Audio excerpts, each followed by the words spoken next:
Lawrence Booker had been living apart from his adoptive family for about 2 years when he learned they might still be receiving money for his care, money that could have gone a long way toward helping him instead. The situation Booker faced, a broken adoption, is common enough that one New York children's legal advocacy organization found that, at one point, roughly 20% of its voluntary placement foster care clientele had experienced it. The state Senate was considering a bill that would permit child welfare agencies to halt payments to adoptive parents who stop caring for their children, and in some cases transfer those payments to adoptees like Booker. The phrase I hear all the time from youth is, "I feel like a paycheck," said Gene Strashnik, senior attorney for Covenant House New York, a non-profit that provides housing for homeless youth, including many former foster youth. The point of subsidies was a good thing, and most parents use it for the benefit of the child, Strashnik said. We're really looking at the minority of cases with bad actors, either intentionally adopting children for the subsidy, or sometimes parents who don't have the resources they need to care for children with diverse needs. Despite the narrow scope of the bill, Richard Hale de Ortiz, the executive director of the Adoptive and Foster Family Coalition of New York, warns it doesn't account for the realities of family tensions during adolescence. "I think that the teenage years can be particularly difficult for children who have been adopted," Hale de Ortiz said. This bill, for example, could penalize parents who have a commitment to their children while their child may have run away from home temporarily, may have chosen to live with a friend or potentially couch surf, even though that family is still maintaining a connection. In many cases of broken adoptions, advocates maintain that adoptive parents were still receiving funds for the children's care, and the money at stake isn't negligible. In New York City, subsidies are typically $700 to $1,900 per month, depending on the child's needs.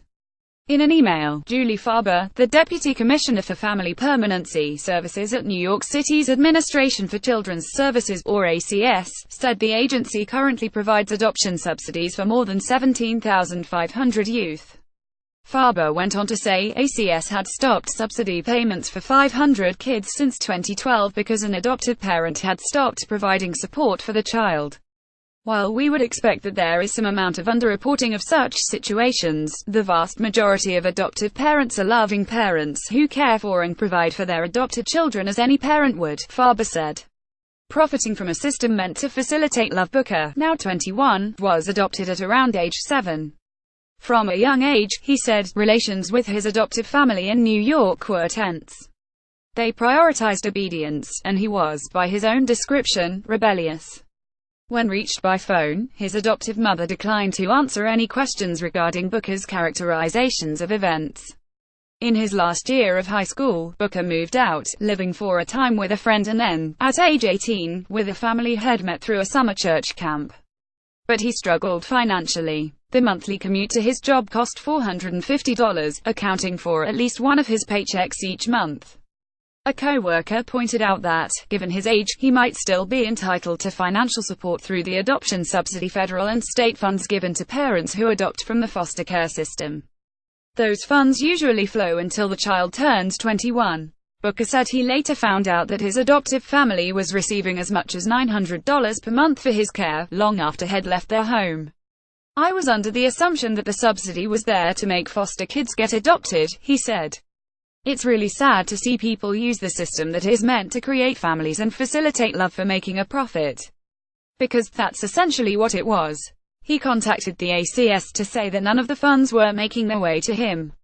A social worker told Booker that the agency had no real way of assessing what type or amount of support adoptive parents must give to continue qualifying for the subsidy. When Booker asked his adoptive mother about it, he said she agreed to give him $375 per month, a fraction of her total payment that fell short of covering even his train fare.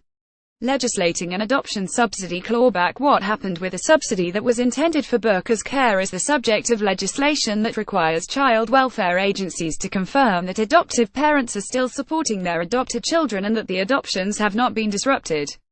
The measure would also more clearly define what support means when it comes to adoptive parents providing for their children. Under the bill, adoptive parents alleged to have stopped supporting their children will be investigated, then the subsidy can be simply stopped, transferred to a new guardian or in some cases routed directly to adoptees who are 18 or older. Dawn Post, Cobra director of the Children's Law Center's Brooklyn office, began working on these issues after noticing that some adopted children were returning to family court in need of services and support. In most cases, around 75% of the time, she said, it was due to the death or infirmity of an adoptive parent. But the other 25% were adopted children who said their adoptions had failed because of abuse or neglect. In some cases, Post said, the law center calculated there were adoptive parents who likely received a total of $80,000 to $120,000 after the adoption had broken, as parents might continue receiving $2,000 monthly subsidies for years on end. In a current case of one sibling group, Post said, the law center tallied the post-adoption subsidy total as more than $200,000.